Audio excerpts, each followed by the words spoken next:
साल की उम्र में मंगलवार को निधन हो गया। करुणानिधि का आज राजकीय सम्मान के साथ अंतिम संस्कार किया जाएगा। 5 बार तमिलनाडु के मुख्यमंत्री रहे करुणानिधि को 28 जुलाई से कावेरी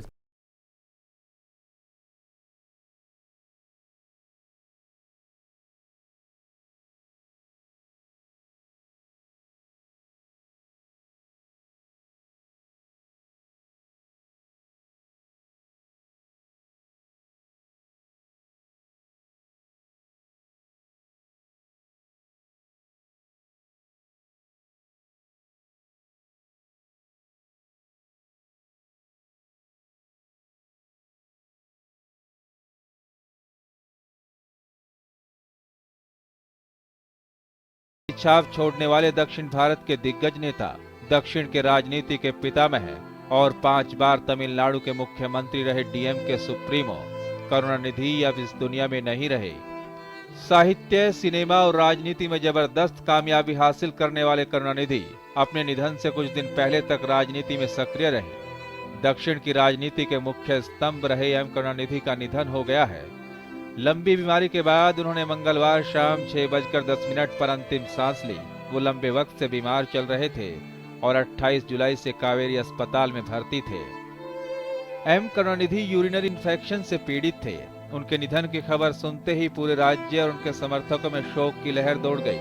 आज शाम राजकीय सम्मान के साथ उनका अंतिम संस्कार किया जाएगा, जिसमें प्रधानमंत्री नरेंद्र मोदी और कांग्रेस उपाध्यक्ष राहुल गांधी समेत तमाम दिग्गज नेता शामिल होंगे।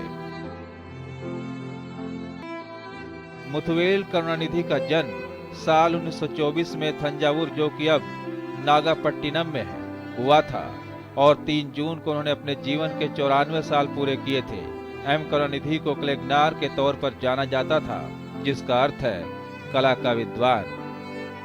तमिलनाडु की राजनीति में बड़े नामों में से एक करुणानिधि 5 बार राज्य के मुख्यमंत्री रह चुके हैं। राष्ट्रपति रामनाथ कोविंद ने ट्वीट कर करुणानिधि के निधन पर शोक जताया और उनके परिवार को सांत्वना दी। वहीं पीएम मोदी ने ट्वीट कर कहा कि उनके निधन से वो बेहद दुखी हैं।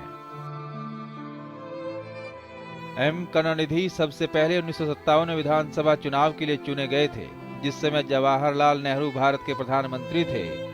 उनकी खास बात यह है कि वो अपने जीवन में कभी विधानसभा चुनाव नहीं हारे। राजनीति में 61 साल तक सक्रिय रहने वाले करुणानिधि 13 बार राज्य के विधायक रहे हैं और 1 बार तमिलनाडु के एमएलसी भी रह चुके हैं। 14 साल की उम्र में करुणानिधि पेरियार के स्वाभिमान अभियान से छात्र कार्यकर्ता के रूप में जुड़े थे। श्रीलंका में तमिलों के ऊपर हुए हमलों के विरोध में उन्होंने 1983 में एमएलसी पद से इस्तीफा दे दिया और वो विधान परिषद के सदस्य रहे। लेकिन देश की सियासत पर गहरी छाप छोड़ने वाले करुणानिधि आज सबको रुलाकर रुखसत हो गए। ब्यूरो रिपोर्ट, जनता टीवी।